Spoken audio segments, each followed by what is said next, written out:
Hola, saludos a todos.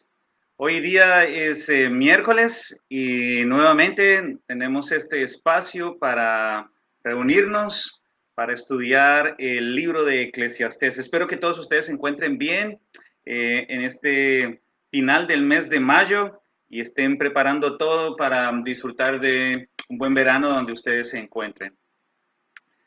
Bueno, hoy vamos a iniciar nuestro estudio del capítulo número 5 y como siempre, pues vamos a tomar unos minutos para prepararnos, para conectarnos y vamos a darle el espacio a las personas que apenas llegan para que puedan hacer su link y empezar nuestro estudio.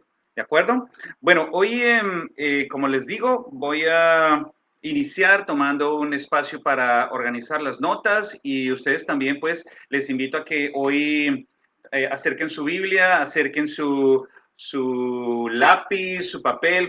Hoy va a ser muy interesante porque vamos a visitar varias escrituras, no tantas como hace 2 semanas, pero vamos a ver un par de escrituras adicionales a lo que habitualmente vemos en el libro de Eclesiastés.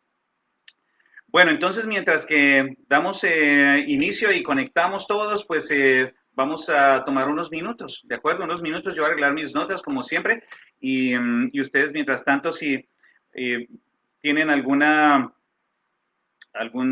petición de oración o alguna necesidad particular por la que quieren que oremos, pues lo pueden colocar ahí en el chat y con mucho gusto pues hacemos una lista y bueno, compartimos nuestras necesidades y oramos unos por otros. ¿De acuerdo? Bueno, ahora yo voy a alistar mis notas como les acabo de mencionar. Aquí yo tengo mi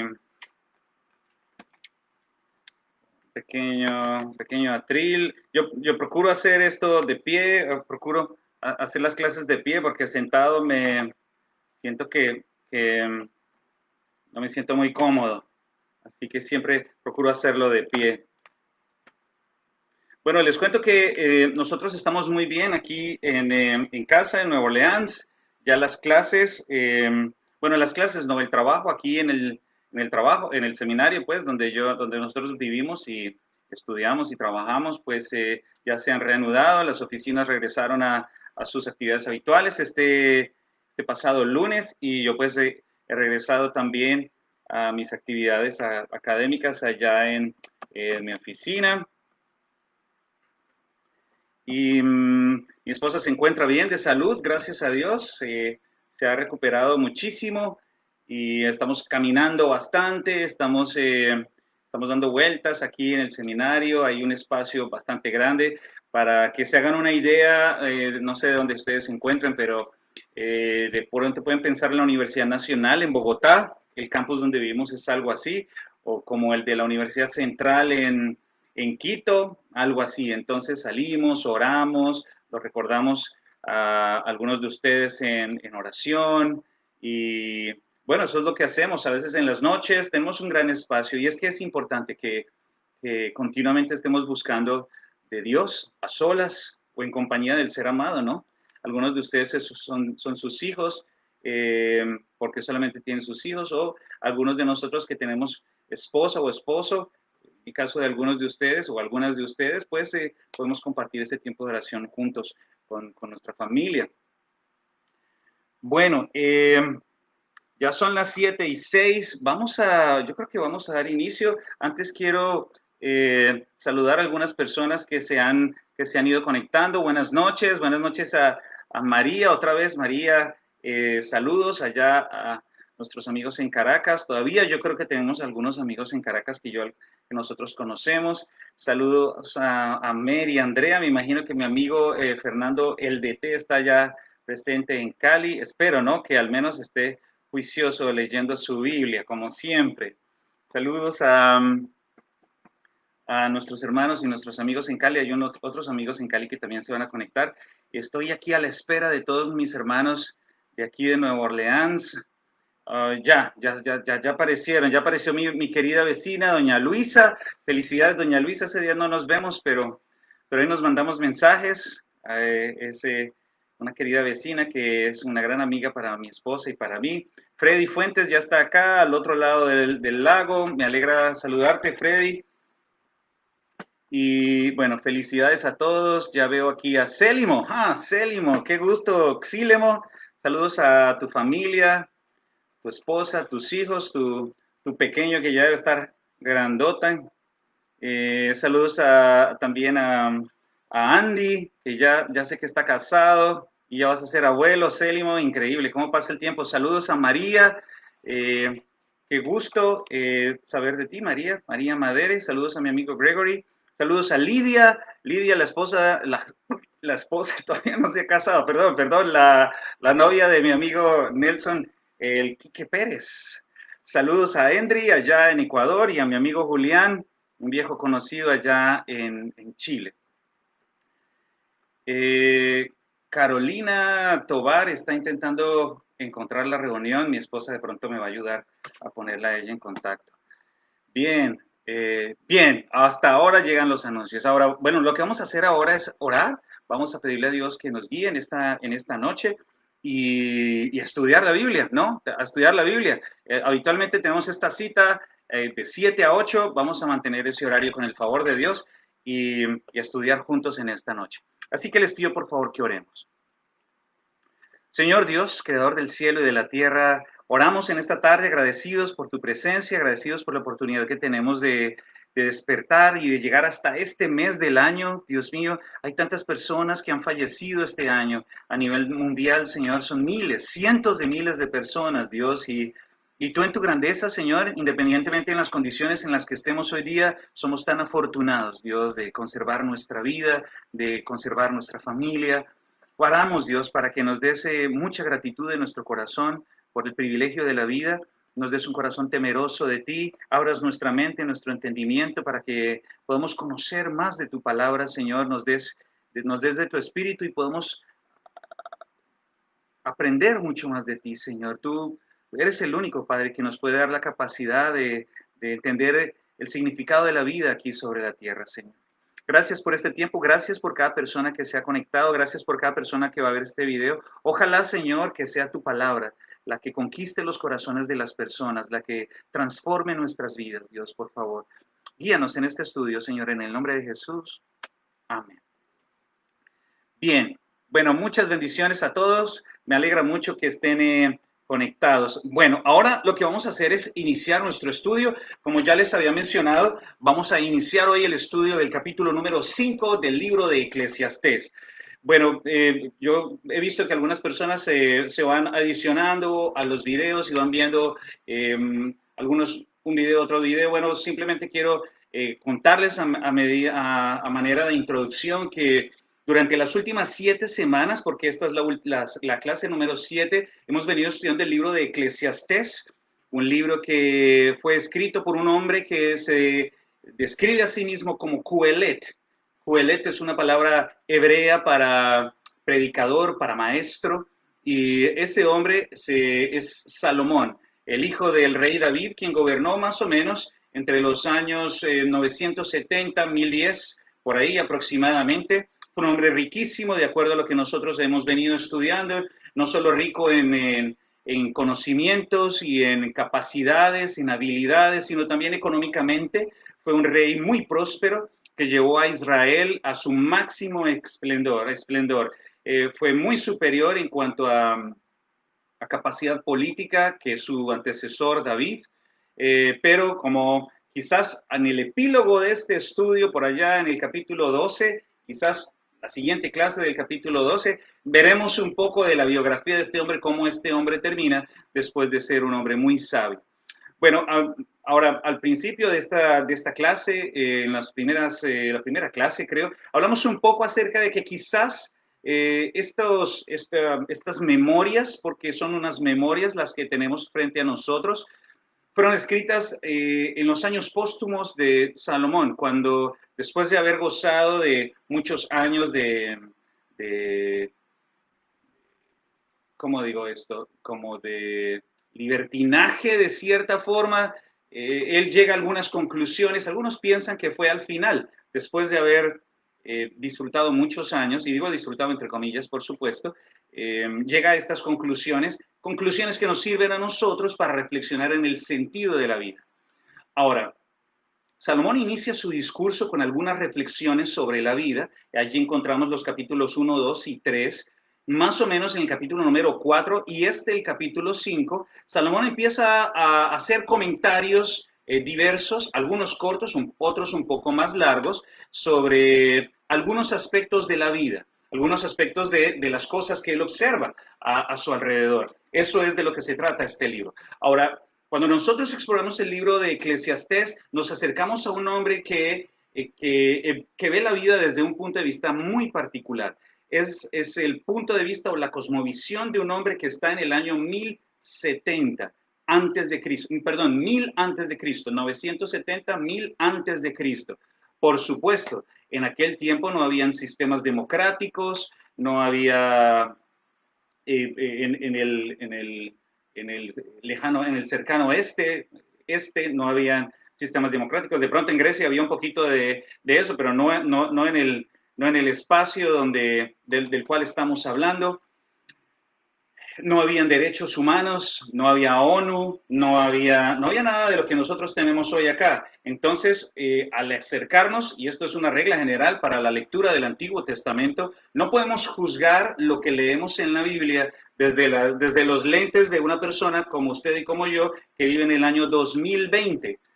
Hay muchas cosas que no vamos a entender y algunos podríamos criticar y desvirtuar, pero si alguien se acerca considerando el contexto de este hombre, va a encontrar muchas cosas. Ahora, este hombre es descrito como el hombre más sabio del planeta en su tiempo.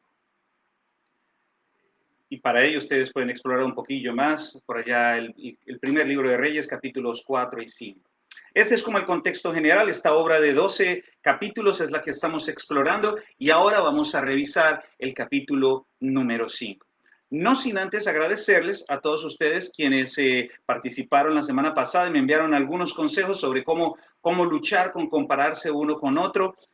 Hay un par de pasajes que vamos a explorar hacia el final de nuestra clase y espero que ustedes puedan también participar estudiando particularmente estos pasajes que les voy a contar, estudiando la palabra de Dios. ¿De acuerdo? Bueno, muy bien. Vamos a revisar el capítulo número 5. Y antes de leerlo, quiero contarles que este capítulo esencialmente tiene dos temas centrales. Uno particularmente está enfocado en la adoración a Dios y el segundo en las riquezas. Salomón va a acercarse a estos temas de diferentes maneras. Particularmente el segundo tema, el tema de las riquezas, ya él lo ha venido tratando, pero en cada apunte, en cada comentario que él hace a lo largo del libro, él le adiciona detalles interesantes e importantes desde su perspectiva de rey. Entonces, quiero iniciar leyendo para ustedes los versículos 1 al 7 del capítulo número 5 de Eclesiastés. Voy a leer desde la Nueva Versión Internacional y dice la palabra de Dios. Cuando vayas a la casa de Dios, cuida tus pasos y acércate a escuchar en vez de ofrecer sacrificio de necios, que ni conciencia tienen de que hacen mal. Versículo número 2. No te apresures ni con la boca ni con la mente a proferir ante Dios palabra alguna. Él está en el cielo y tú estás en la tierra. Mide pues tus palabras. Quien mucho se preocupa tiene pesadillas y quien mucho habla dice tonterías. Cuando hagas un voto a Dios, no tardes en cumplirlo, porque a Dios no le agradan los necios. Cumple tus votos. Versículo 5. Vale más no hacer votos que hacerlos y no cumplirlos. No permitas que tu boca te haga pecar, ni digas luego ante el mensajero de Dios que lo hiciste sin querer. ¿Por qué ha de enojarse Dios por lo que dices y destruir el fruto de tu trabajo? Más bien, entre tantos absurdos y pesadillas, sueños, dice la Reina Valera, y palabras muestra temor a Dios. Esto es nuestro primer trozo de esta noche. Este es el primer tema.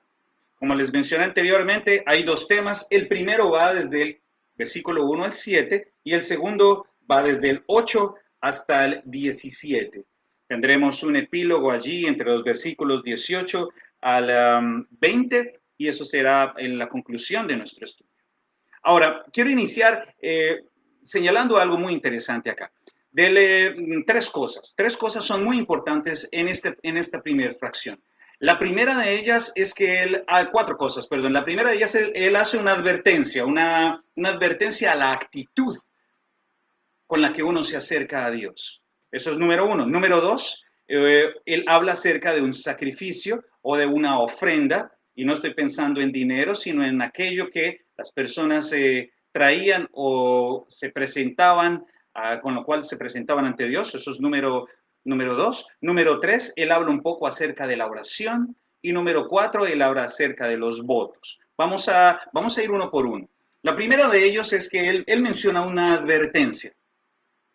Cuando vayas a la casa de Dios, cuida tus pasos y acércate a escuchar en vez de ofrecer sacrificio de necios. Ahí están mezcladas la una y la dos. Ahora, ¿qué quiere decir Salomón con esto? Bueno, lo primero que tenemos que revisar y recordar es que para los israelitas del año 1000 antes de Cristo, la institución central era el templo. Un templo que fue construido por Salomón, los planos y toda la mano de obra la mano de obra, los planos y las riquezas, los medios fueron provistos por su antecesor David, pero es Salomón quien, de acuerdo a lo que nos dice la palabra de Dios, fue quien construyó este templo, que llegó a ser un templo grandioso. Este templo habría sido destruido más adelante en el año 585 por Nabucodonosor y reconstruido más adelante antes de que el Señor Jesús venga por Herodes. Se dice del templo de Herodes que era un templo bellísimo. Los rabinos, y esto es un comentario adicional, los rabinos decían que si usted no había visto el templo de Jerusalén, no conocía la definición de la belleza.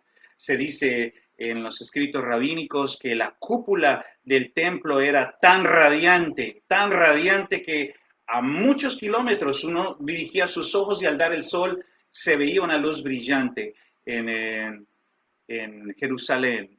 Ese era el templo del rey Herodes, un templo reconstruido sobre algunas cosas que quedaron del templo de Salomón destruido por Nabucodonosor. Ahora, el templo es central para los judíos y quiero que recuerden esto porque en Ezequiel van a encontrar mucho duelo cuando el templo es destruido, tanto que es descrito como la niña de los ojos, como el objeto más querido para el pueblo judío. Y es que de acuerdo al primer libro de Reyes, en el capítulo número 9, en el versículo número 3, durante la dedicación del templo, Salomón hace una oración, de pronto ustedes lo recuerdan, y Dios le dice, este es el lugar donde yo voy a habitar, este es el lugar donde yo voy a residir. Será el punto de contacto entre ustedes y yo. Va a ser el punto central, el templo. Mi presencia va a morar allí. Y si ustedes recuerdan, la presencia de Dios toma ese lugar. Pueden leer unos cuantos capítulos del libro de Primera de Reyes. Ahí ustedes van a encontrar que la gloria de Dios invade el templo y ahí hay como una niebla y no se puede ver. Es la gloria de Dios que ha llegado al templo. Y para el judío, para los hebreos, para los israelitas, el templo era la institución central. Allí vivía Dios. Las oraciones había que hacerlas dirigidas allá porque allá vivía Dios. Y el lugar central de todo este templo estaba en el lugar santísimo, pero aún más particularmente en el propiciatorio, el lugar donde el Señor se encontraba con el pueblo, en el propiciatorio, allá sobre el arca de la alianza, en el punto central donde las alas de los ángeles se cruzaban, allí estaba el propiciatorio, ese era el punto. Ahora, esto es para que continúen más adelante su estudio. Más adelante, veremos en el libro de Ezequiel, o se verá en el libro de Ezequiel, que la gloria de Dios se levanta del templo y se marcha. ¿Qué quiere decir esto? Bueno, es sencillo. El Señor dejó el templo. Luego de esto será destruido. Y luego más adelante con Jesús, Jesús es descrito como nuestra propiciación, de manera que Jesucristo viene a ser el lugar de encuentro entre Dios y los hombres. Pero eso es otro tema. No voy a ir más allá. Esto me apasiona mucho porque encuentro en la palabra de Dios mi esperanza. Entiendo lo que Dios quiere hacer en nuestras vidas a través de la palabra de Dios. Así que esto es un tema apasionante. Pero por ahora, a lo único que podemos referirnos en este momento, lo que nos corresponde es la importancia que tenía acercarse a Dios. Entonces, los israelitas tenían que celebrar cierto número de sacrificios. Anualmente habían cierto número de fiestas en las cuales los israelitas iban al templo, se presentaban ante Dios y muchos dirigían sus oraciones presentándose allá en el templo. Entonces, Salomón dice algo muy importante. Cuando ustedes vayan al templo, israelitas, por supuesto no está hablando de ellos, pero sí hace una reflexión aquí. Cuando alguien se acerque al templo, tiene que tener mucho cuidado cómo se acerca, porque uno se debe acercar más que con el deseo de hablar, con el deseo de escuchar. La palabra en hebreo para escuchar es shamá. De pronto han escuchado este término con el famoso Shema de Deuteronomio capítulo número 6. Y simplemente quiero recordarles que Shema o Shama es esta palabra que no es solamente escuchar, sino escuchar con la intención de obedecer. No es una escucha pasiva, sino una escucha dinámica, una escucha activa. Cuando usted escucha, como cuando un soldado está esperando la orden de su capitán, está esperando una comisión, una orden, eso significa Shema. Cuando usted se acerque al templo debe disponerse a escuchar para actuar, no escuchar para ver si actúa, si juzga, si considera o si no considera. No, para los hebreos la palabra de Dios era sagrada. Claro que, como ustedes ya lo han visto o lo podrían ver a través del estudio de la Biblia, los israelitas tuvieron algunas fallas crasas y terminaron apartándose por completo del Señor. Pero Salomón dice algo muy importante aquí. Acérquense con devoción y acérquense con la disposición a escuchar más que hablar. Bueno, muy bien. A veces nosotros, ya llevándolo a un plano más actual en nuestro tiempo, a veces nos acercamos más a Dios con el ánimo de pedir y no con el ánimo de abrir el oído y decir, Dios mío, ¿qué es lo que me quieres decir para que yo ponga en práctica, para que yo obedezca? Recuerden que la obediencia es parte fundamental de la devoción a Dios. No hay devoción a Dios si no hay obediencia. Eso es definitivo. Ahora, entramos al siguiente texto, a la siguiente porción, y él dice, cuando vayas al templo, ahora gracias a Dios, nosotros vamos a acercarnos, gracias a nuestro Señor Jesús, podemos acercarnos a Dios con mucha libertad. Bueno, cuando tú te acerques a Dios, es nuestra lección hoy, cuando te acerques a Dios, no ofrezcas sacrificio de tontos, de necios, es lo que es la palabra en hebreo, tonto, necio, y en algunos casos la concordancia Strong dice estúpidos. No ofrezcas ese tipo de sacrificios, es las diferentes traducciones que hay para esa palabra. Pero entonces, ¿cuál es el sacrificio de tontos? Para que yo no lo vaya a hacer. Bueno, lo primero de todo es, bueno, acércate primero a escuchar, ¿no? Cuando te acerques a Dios, acércate a escuchar. Muy bien. Y lo segundo es lo siguiente. Miren lo que dice el versículo número 2. Creo que se cortó, amor. Creo que se cortó.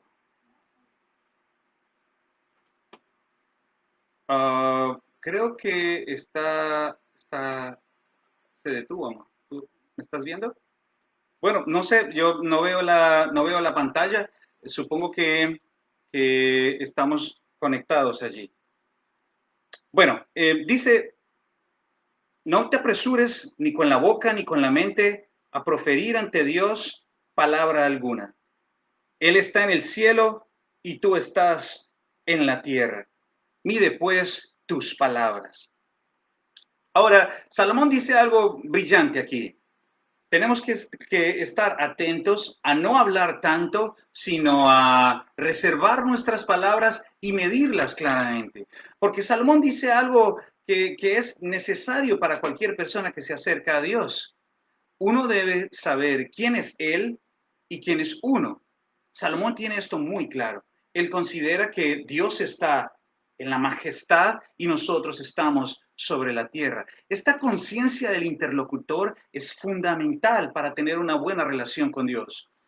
No, es muy diferente hablar con un compañero, con un amigo del barrio, que con un trabajador o con un jefe.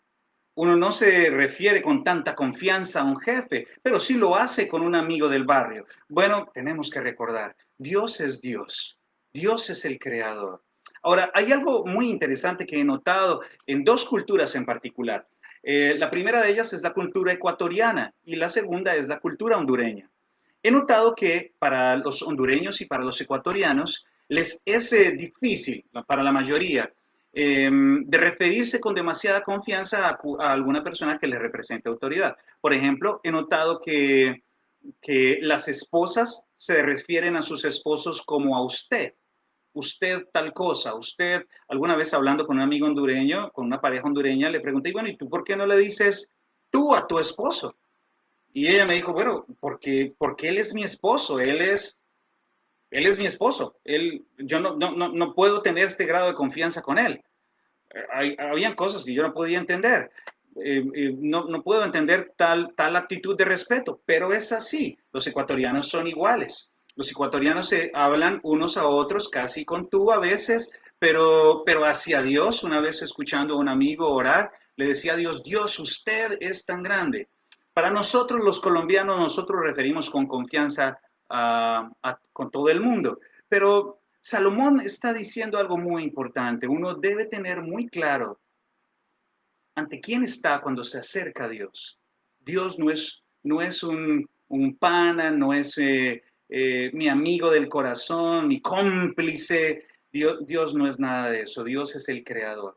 Y debemos tener muy claro quién es Él y quiénes somos nosotros. Dice la palabra de Dios que tenemos que recordar que no se trata esto de miedo, ni tampoco se trata de temor, se trata de reverencia. Son dos cosas diferentes. Y recuerden que quien habla mucho termina diciendo muchas tonterías. Así que si usted tiene algunos problemas con hablar de más, tenga cuidado porque puede terminar diciendo tonterías. Y ese es el consejo de Salomón. Y luego saltamos a una tercera sección acá y son los votos. La tercera sección son los votos. Ya hablamos de la actitud, ya hablamos un poco del sacrificio y ya ahora hablamos un poco de la oración y ahora hablamos un poco acerca de los votos. Ahora, ¿qué quiere decir esto de los votos? Si alguien quiere hacer un voto a Dios, pues puede hacerlo, pero debe tener en cuenta que cuando lo vaya a hacer, no vaya a comprometerse en algo que no va a cumplir. Entonces, si después de pensar y de medir sus palabras, después de estar completamente consciente de lo que le va a decir a Dios, bueno, haga un voto, pero si lo hace, cúmplalo. ¿Qué significa la palabra voto? Bueno, la palabra voto viene de un hebreo que es nadar. Esta palabra nadar trae a la mente la idea de un compromiso solemne, una promesa. Cuando usted haga una promesa, cuando usted haga un voto, cuando haga usted un compromiso solemne con Dios, no se tarde en cumplirlo. Es mejor que no diga nada, es mejor que no prometa nada, que prometa algo y no termine no cumpliéndolo. Bueno, deben recordar que Dios no espera promesas de nadie. No. Dios, no hay un texto en la palabra de Dios, en el Nuevo Testamento, que diga, bueno, estoy esperando que las personas me prometan o me hagan votos o me hagan promesas. Absolutamente no. ¿Por qué? Porque los votos o las promesas son expresiones desde la tierra hacia el cielo. Son expresiones del corazón del hombre que clama al Señor por un favor especial. Pero tengan en cuenta algo. El Creador, la majestad, tiene el derecho de decir sí o de decir no. O de decir quizás. No hay un compromiso del Creador para cumplir cada voto o cada promesa que usted hace. Espero que me esté dando a entender. Si usted, tengo un amigo o un conocido en Cali con el que estudiamos juntos la Biblia, varias veces leímos la Biblia, y me dijo algo muy interesante. Esto es un ejemplo de un voto. Me dijo que un día tuvo una crisis muy fuerte porque su hijo cayó muy enfermo y lo más seguro es que moriría. Entonces él, lleno de devoción, le dijo, Dios mío, si tú sanas a mi hijo, si tú sanas a mi hijo, yo te prometo que jamás vuelvo a tomar una taza de café. Él amaba el café. Y alguien podría decir, bueno, pero eso es una tontería. Claro, pero después me encuentro con este hombre y ya avanzado en edad y le ofrecí un café. Y me dijo, no, yo no tomo café. Y le dije, bueno, pero somos colombianos, ¿cómo no vas a tomar café? Bueno, me contó esta historia y me dijo, desde aquel tiempo, hace decenas de años, yo hice una promesa y la he cumplido porque Dios salvó la vida de mi hijo. Eso es una promesa. Pero a esa promesa Dios también pudo haberle dicho no. Dios no se compromete de esa manera. Ahora, es importante que ustedes noten que no he usado acá la palabra pacto. Esta es una palabra muy popular en estos días y no he usado la palabra pacto simplemente porque nadie puede pactar con Dios. Si ustedes revisan en las escrituras, y estoy refiriéndome específicamente a la Biblia, y digo, hago énfasis en esto porque una cosa es la Biblia, una cosa es lo que nos enseña la palabra de Dios y otra cosa es lo que las personas pueden interpretar o pueden aducir o pueden decir que es o que no es. Yo personalmente he puesto mi fe en las escrituras, he puesto mi fe en la Biblia, en lo que entiendo del Creador a través de las escrituras. Entonces, si yo lo encuentro en la Biblia, si yo lo encuentro en las escrituras, para mí es algo, es valioso, es ley, es el fundamento de mi fe. Pero lo que otras personas deduzcan o digan o se inventen, realmente me tiene sin cuidado. Ahora usted debe tener su propia convicción a este respecto, porque hoy, explicando un poquito acerca de esto del pacto, hoy encontramos muchas personas que quieren hacer pactos con Dios. Y desafortunadamente, no quiero hablar mal de nadie, pero es mejor advertirlo. Muchos predicadores hoy, muchos líderes de iglesias, muchos pastores, intentan sacar o financiar sus comunidades, sus proyectos a partir de pactos.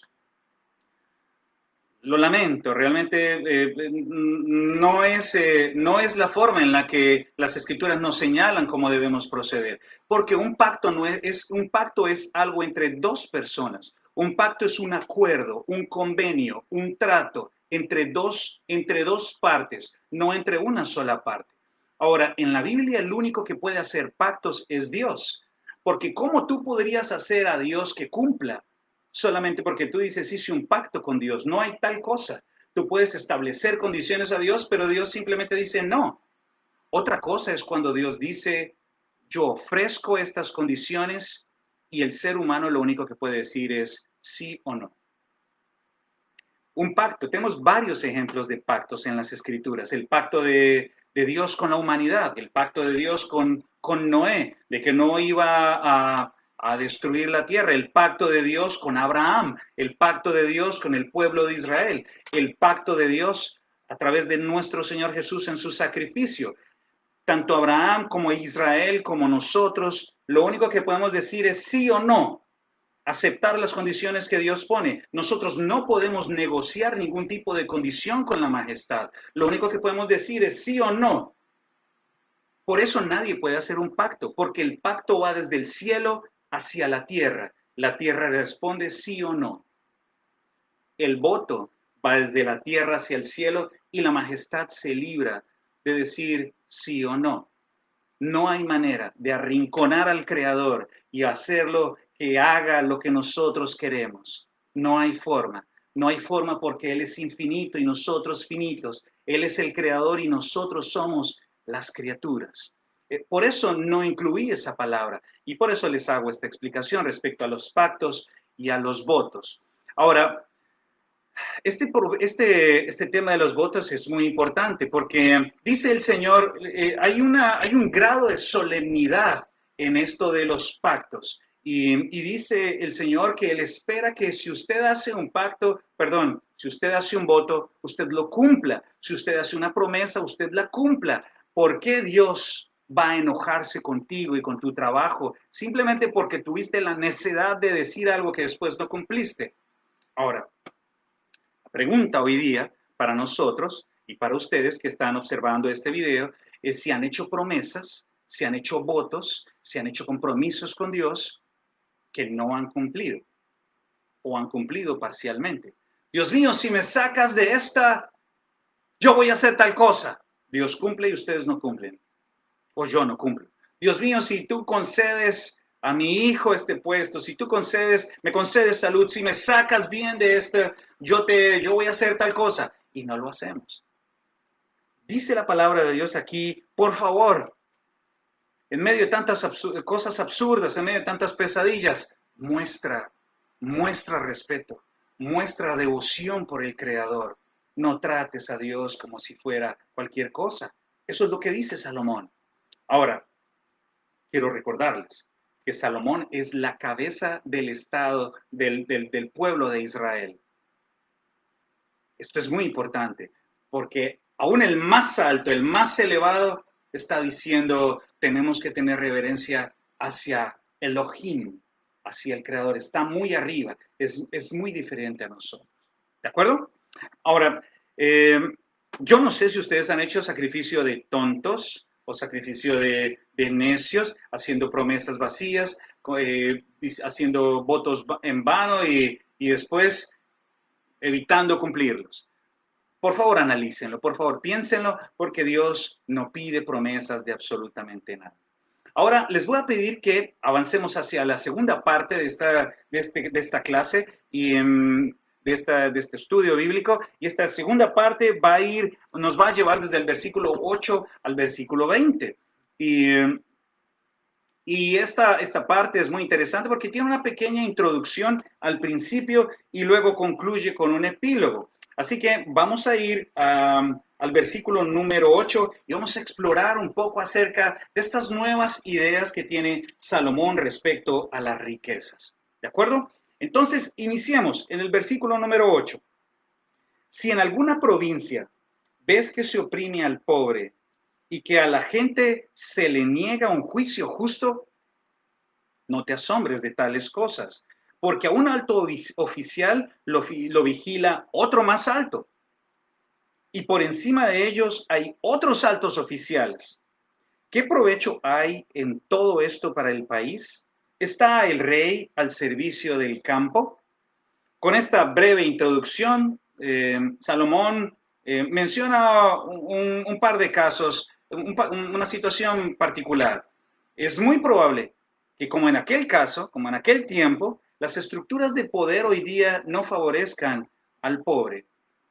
Ya nos había hablado Salomón en el capítulo pasado un poco acerca de la inequidad del poder de opresores sobre los oprimidos. Y él dice, bueno, la verdad es que los juicios, vamos a tener siempre juicios injustos, vamos a tener una injusticia latente.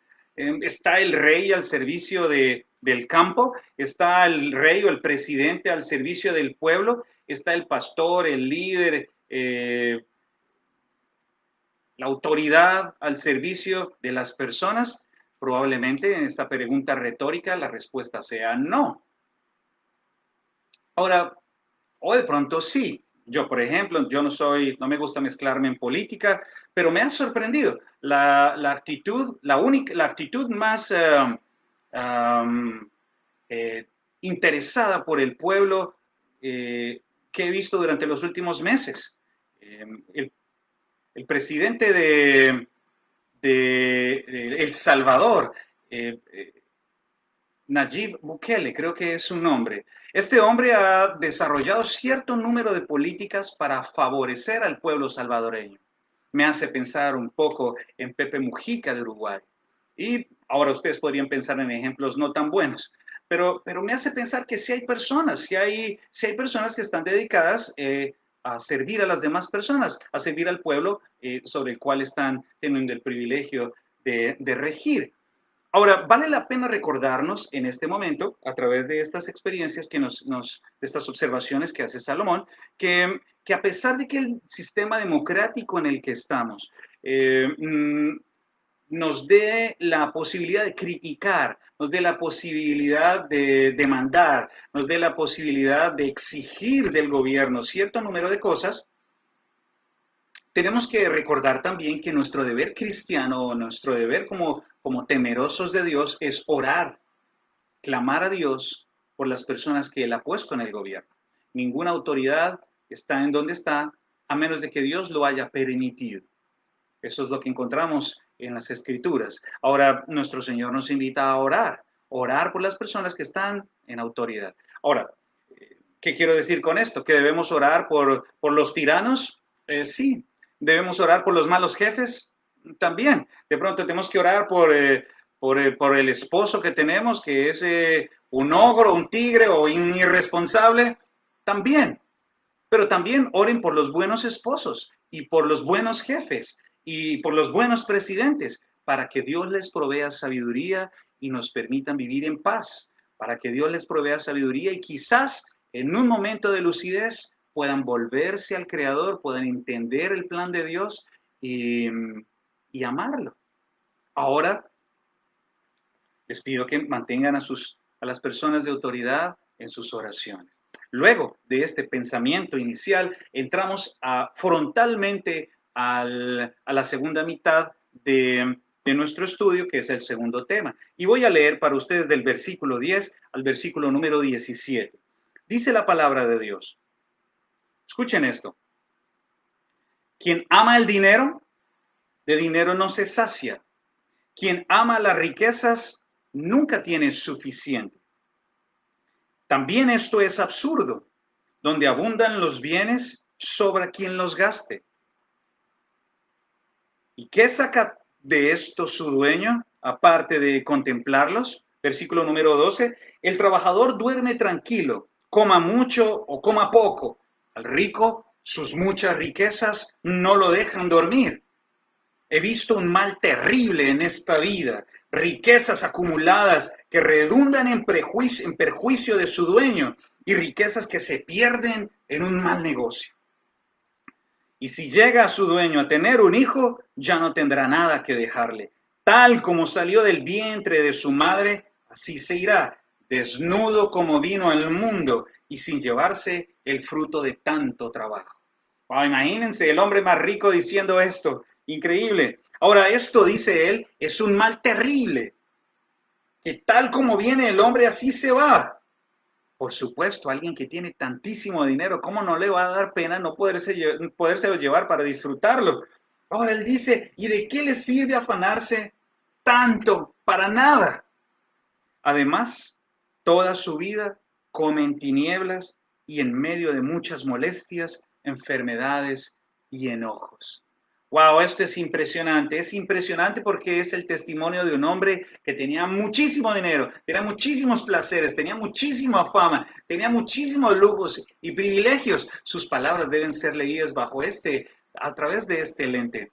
Ahora, quizás porque siendo el hombre más rico, siendo el hombre más poderoso en su tiempo, nos ayuda a través de sus consejos a identificar lo que es esencial, lo que es valioso, lo que es determinante en la vida.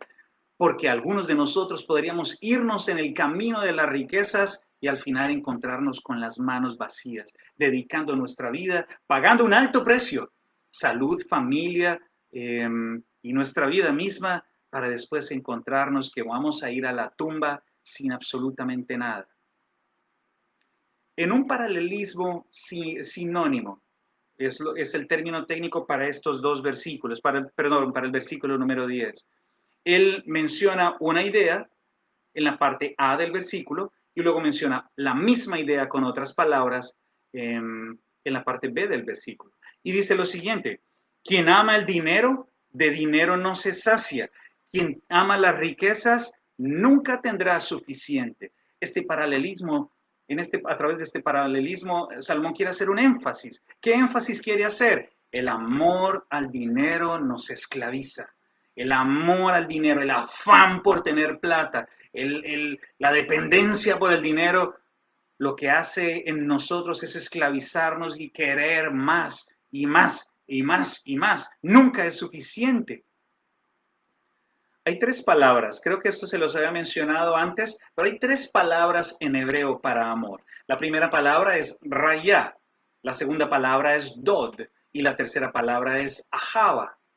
La primera palabra, raya, los hebreos utilizan esta palabra para referirse a un compañero o a una compañera, la persona cercana, un vecino. Mi vecino es mi raya. Una persona cercana también es mi esposa. En algunos textos menciona, se refiere a las esposas como raya. Otro término, el segundo término para amor, es dod. Es un amor que es intenso, un amor que es apasionado, un amor casi que puede estar muy cercano al índole sexual. Puede ser inocente o puede ser no inocente, pero es ese tipo de amor. Y el tercer tipo de amor es el amor ahava, que es un amor en un sentido amplio, un amor comprometido, un amor intenso, un amor fiel, tal como el que tiene, por ejemplo, un patriota por su nación, o el que tiene una madre por su hijo, o el que tiene un hombre por una mujer. Es un amor que tiene un compromiso intenso, una una lealtad muy alta.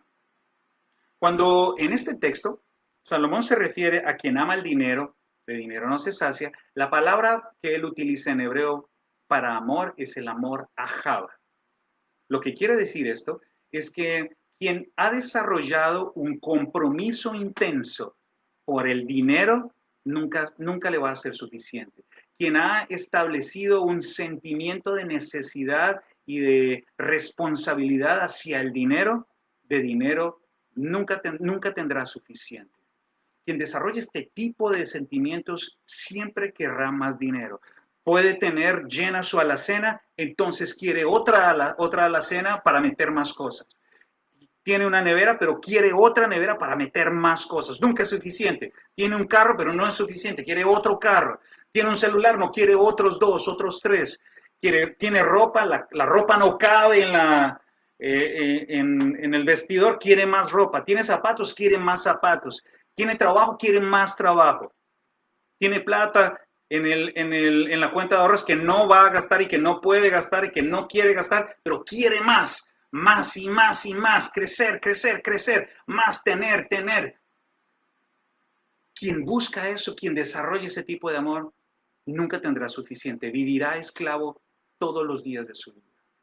Ahora, lo interesante de esto es que el hombre más rico del mundo, para el año 1000 antes de Cristo, dice algo interesante. Esto es vano, esto es absurdo.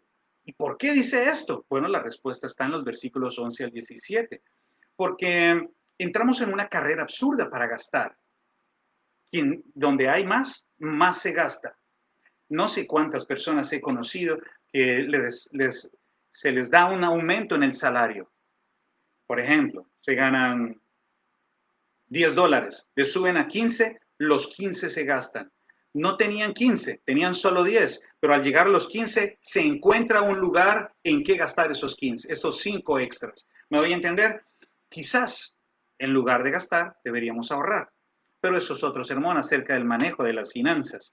Número 2, se dedica simplemente a contemplar la riqueza, como aquel rico necio del que habló nuestro Señor Jesús más adelante en el Evangelio.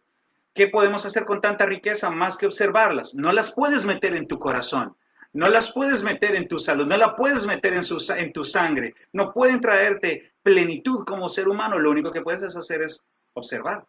Por más que tengas 3 o 4 neveras llenas de comida, no te las puedes meter en el estómago, solamente te puede generar una sensación y solamente observar. Ahora, Salomón dice, aún hay algo más absurdo, que la gente se mata trabajando y trabajando y en un mal negocio, ¡boom!, se va todo y no hay nada que dejarle a los hijos. Esto para él es terrible. Ahora, este hombre vive en medio de molestias, o este hombre o esta mujer, porque hay mujeres, no puedo llevar esto a un plano masculino, hay mujeres que aman la plata, que aman el dinero, su esposo trabaja, pero no es suficiente, ella quiere trabajar también, ella quiere producir, no es suficiente lo que se es como persona. Este, este hombre, Salomón, observa y dice, estos hombres viven en medio de angustias, no duermen, los asaltan la mitad de la noche las preocupaciones, en medio de enojos, en medio de afanes, comen a la carrera. Me parece estar escuchando la vida en los Estados Unidos. Esto es la vida acá. Trabajo, trabajo, producir, producir. Sin embargo, Salomón dice algo muy interesante. Al trabajador le va mejor. ¿Y por qué le va mejor al trabajador? Simplemente porque come en paz y vive tranquilo. Ahora, ¿qué quiero decir con esto? Salomón no condena la riqueza. Salomón no condena el dinero. Su indisposición no es con los medios o con los recursos económicos. Su indisposición es con la actitud que algunos adoptan para hacer del dinero el fin último de sus vidas. Y tengan mucho cuidado, porque la vida no depende de las riquezas que tenemos. Eso lo dijo el Hijo de Dios. La vida no depende del número de ceros que tengas en tu cuenta. Ahora aquí encontramos una inconsistencia en la predicación de algunos que prometen la tierra y las riquezas en la tierra, cuando el Señor dice y Salomón dice, no es por ahí, pero eso será otro sermón. Ahora, Salomón observa y habla del trabajador. ¿Qué quiero decir con esto? Salomón no anima, por supuesto, a las personas a que dejen de trabajar, de ser productivos y que traigan el pan a su mesa. Por el contrario, su crítica en el libro de Proverbios es frontal contra el perezoso, contra el vago, contra aquel que solamente pide y pide y pide y no trabaja y no hace algo con su vida. Esa crítica de Salomón la vas a encontrar varias veces en el libro de Proverbios. De hecho, dice Salomón que a ese perezoso que se dora como un pollo, ¿no? Por un lado y por el otro en la cama, un día lo va a atacar la pobreza como un vagabundo armado y lo va a dejar malherido. El fruto de la pereza es la pobreza. El fruto del trabajo, de un buen trabajo, de un trabajo mesurado, es la paz y la tranquilidad. Proverbios capítulo 6, versículos 6 al 11, les pueden dar ustedes unas ideas acerca de lo que significa la pereza. Eso lo escribió Salomón también. Ahora, Salomón también dice, allá en el libro de Proverbios, algunas ideas importantes respecto a cómo alcanzar la riqueza. Hoy día hay muchos libros en el mercado que dice, piense y hágase rico, ¿no? Padre rico, padre pobre, y todos los llevan a términos de poner al hombre en el afán, en la carrera de hacer plata. Ya las personas no venden, ahora son ejecutivos. Pero la verdad, esto se trata de producir o no producir dinero y algunas personas, algunas empresas, sobre todo las empresas de redes, han sido muy brillantes para disimular debajo del afán del dinero un sentido de propósito, alcanzar sus metas, su independencia financiera. ¿Y cuál es el costo? Viajar horas, trabajar muy duro, sacrificar su familia quizás. Bueno, no voy a entrar en ese tema, pero sí les voy a entrar a contarles tres cosas importantes brevemente que les pueden ayudar a ustedes a crecer en su capital financiero. Todas ellas, estas tres cosas, están en la Biblia. La primera de ellas, ahorrar. En Proverbios capítulo 13, versículo 11, Salomón dice, quien ahorra poco a poco se hace rico. Quien ahorra poco a poco se hace rico. Personas quieren hacerse ricos de la noche a la mañana. Salomón dice, no, mejor ahorra. Vive en paz, sea un buen trabajador y ahorra poco a poco. Pero es que así no voy a ser rico. Si tú te comparas con otros, siempre vas a vivir en infelicidad. Así que mejor ser rico de acuerdo a lo que tú tienes. Número dos, no seas fiador de nadie. Eso es otra clave para la riqueza, de acuerdo a lo que dice Salomón en el capítulo número 6 de Proverbios, en los versículos 1 al 5. No seas fiador de nadie. Eso es algo que ustedes saben a qué me estoy refiriendo. Y número 3, ¿por qué no? Vale la pena mencionarlo. No te metas con hombres o con mujeres comprometidas, casadas, casados. ¿Por qué esto es importante? Salomón dedica desde el capítulo 6 de Proverbios, versículo 20, y todo el capítulo 7, a advertir al hombre, a advertir al ser humano, de que meterse en una relación ilícita con una mujer o con un hombre, aplica para los hombres también, va a terminar destruyendo su propia vida. Por supuesto, es imposible progresar económicamente si usted tiene destruida su vida. Y dice unas palabras muy fuertes. No piensen que uno se puede echar brasas encendidas en la ropa, en el pecho, y salir bien librado. Quien se mete en este tipo de relaciones va a terminar destruido. Esto es un pequeño paréntesis para que entendamos que el ataque de Salomón o la reflexión de Salomón no va contra la riqueza, sino contra el estilo de vida que algunas personas podrían tener. Bien, vamos a enfrentarnos hacia el final de nuestro estudio y voy a leer este par de versículos y con esto vamos a concluir nuestro estudio el día de hoy. Es el versículo número 18 al 20. Dice la palabra de Dios. Esto es lo que he comprobado, que en esta vida lo mejor es comer y beber y disfrutar del fruto de nuestros afanes. Esto es lo que Dios nos ha concedido, es lo que nos ha tocado. Versículo 19. Además, a quien Dios le concede abundancia y riquezas, también le concede comer de ellas y tomar su parte y disfrutar de sus afanes. Pues todo esto es un don de Dios. Y como Dios le llena de alegría el corazón, muy poco reflexiona el hombre en cuanto a su vida. Miren, esta es la tercera vez que Salomón menciona el tema central del libro. Y este tema central es sencillo. Come, bebe y disfruta. Disfruta la vida que tienes hoy. Si tienes poco, disfruta. Si tienes mucho, disfruta. Pero disfruta hoy. No mañana, ni pasado mañana, ni cuando seas viejo. Ahora, porque no sabes cuándo te vas a marchar. Disfruta lo que tienes. Si tú eres un soltero, disfruta ser soltero. Si eres una soltera, disfruta ser soltera. Si eres casado, disfruta de tu familia. Si eres un anciano, disfruta de tu vejez. Si eres un joven, vive sabiamente y disfruta tu presente. Pero recuerda que ese Dios que te ha dado lo que tú tienes, ese Dios es el que te concede disfrutarlo. Así que no permitas que estas cosas que Dios te ha dado te ceguen la vista, te nublen el juicio y te lleven a pensar que no hay Dios. Es la advertencia del versículo 18.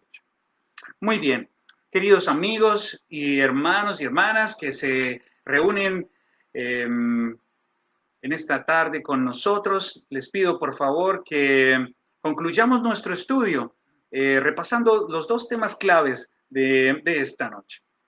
El primero, medir bien nuestras palabras cuando nos dirijamos al Creador, medir bien nuestra actitud, revisar nuestra actitud, estar dispuestos a escuchar con el ánimo de obedecer, Shema, y tener mucho cuidado con las promesas que le hacemos al Creador. Les pido que revisen aquel concepto de los votos del cual hemos hablado hoy y revisen ustedes mismos, vayan a su Biblia y busquen un poco el tema de los pactos en las Escrituras y fundamenten su convicción en la palabra de Dios. Y número 2, cuida tu corazón de amar el dinero, porque si lo amas, quedarás esclavizado a él. Siempre querrás mucho más dinero. Muy bien, y como cada semana vamos a tener una tarea con la cual concluimos nuestro estudio el día de hoy. La próxima semana, la primera tarea es que le den una mirada al capítulo número 6, que es lo que vamos a estudiar la próxima semana, el capítulo número 6. Y la siguiente tarea es la reflexión que tenemos. ¿Hacia dónde se dirige esta reflexión? Bueno, hay oportunidades en la vida en las que uno observa personas que no aman a Dios, que no respetan su palabra y progresan. Hay personas que viven esto, ¿no? Viven esclavos del dinero, que sacrifican su vida, que sacrifican su familia y no temen a Dios, pero les va bien y tienen mucha plata y tienen, entre comillas, esa felicidad que muchos podrían estar anhelando y y son mentirosos, chismosos, siembran cizaña, acaban con la vida de otras personas, cometen inmoralidades, aman el dinero, no aman a Dios. Y no sé si les ha pasado, pero uno puede llegar a preguntarse, hola, pero ¿cómo así? ¿Tiene sentido estar leyendo la Biblia amando a Dios? Si lo único que tengo es vivir con recursos limitados, pero estos que se la pasan increpando al cielo con sandeces, les va bien. ¿Por qué? ¿Tiene sentido esto? Bueno, para hacer una reflexión sobre este tema del dinero, vale la pena que ustedes y yo revisemos dos escrituras.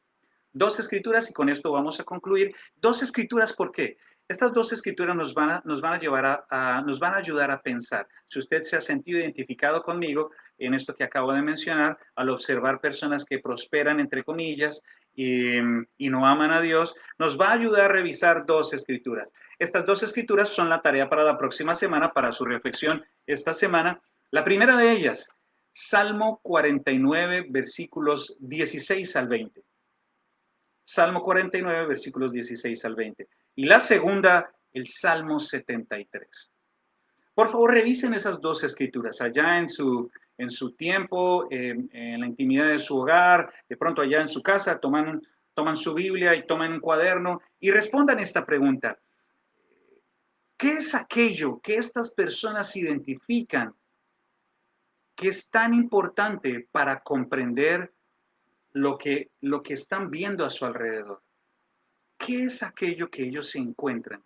Que es tan importante para comprender lo que ven a su alrededor. Y cuando lean estos dos textos, van a entender de aquello que les estoy hablando en esta noche. Muy bien, queridos amigos, quiero agradecerles mucho su atención. Gracias por dedicar de su tiempo, gracias por compartir conmigo esta aventura a través del libro de Eclesiastés. Ya hemos culminado nuestro estudio en esta noche, hemos estudiado el capítulo número 5 y espero con la ayuda de Dios que esto que estamos estudiando les sea de provecho para ustedes y para su fe. Con la ayuda de Dios nos veremos el próximo miércoles a las 7 de la noche a través de esta plataforma para continuar nuestro estudio. Quiero con esto despedirlos y desearles la mejor de las noches, el mejor resto de semana y que sean días muy productivos para ustedes en cuanto a su relación con Dios. Bien, quiero culminar revisando aquí el chat para saludar a algunas personas que están aquí. Muchos saludos a Eddie, muchos saludos a Juan también, muchos saludos a Esther Flores, que está continuamente aquí sintonizada para que estudiemos juntos. Un abrazo a mi amigo Fernando Parra. Gracias a Lidia. Bueno, como en la mitad quedó mi pantalla en negro. Afortunadamente mi esposa me hizo unas señas y seguí conversando con ustedes porque no veo absolutamente nada. No sabía si estaba transmitiendo, pero me alegra. Me alegro, muchos saludos a Gladys, a María, muchos saludos a Bárbara Evia, no sé quién es Bárbara, saludos a Bárbara, saludos a Adriana Rivera también, a Jen Cali, muchos saludos a Marta Montoya, nuestra querida paisana aquí en Nueva Orleans, saludos a Elvia, a Damaris Contreras, bueno, muchos saludos a Mirna, Carbeli Sánchez, espero que nos veamos el domingo para llevar unas Biblias, una Biblia para tu hijo, saludos a Ritzi, y saludos a mi amigo Benjamín Caballero y también saludos a Dali y al evangelista Don Lucas. Amigos, gracias por su tiempo. Que Dios los bendiga, que tengan una exitosa semana. Nos vemos la próxima semana. Gracias por su atención. Hasta la próxima semana.